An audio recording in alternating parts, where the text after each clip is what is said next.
Hey, what's up everybody? It's David from D Martin Fitness. I'm going to talk to you about a really simple hamstring stretch you can do pretty much anywhere. This could be at your home, the office, if you're traveling. It's super simple, and I'm going to show you how to do it. So first off, you want to lay face up and figure out what your active range of motion is. So when I say that is, you want to lift your leg up as high as you can without any assistance. So this would be your active range of motion.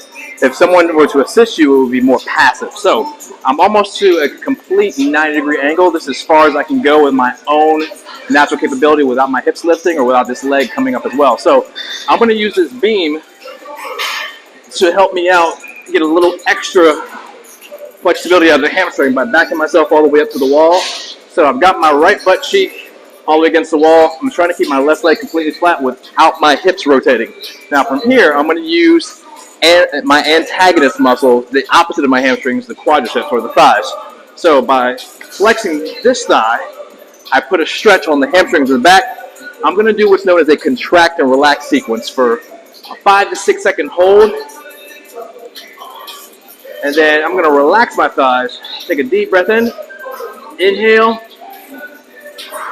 And as I exhale, I'm going to move a little further to the stretch. Now, obviously, I can't go further than 9 degrees because this beam would have to tilt forward. So in order for me to get a little bit more out of the stretch, I would actually have to lift my leg a little bit more.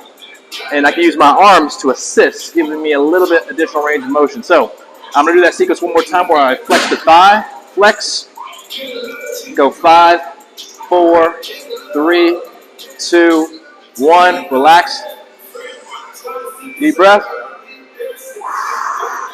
exhale. Lo and behold, I have new range of motion.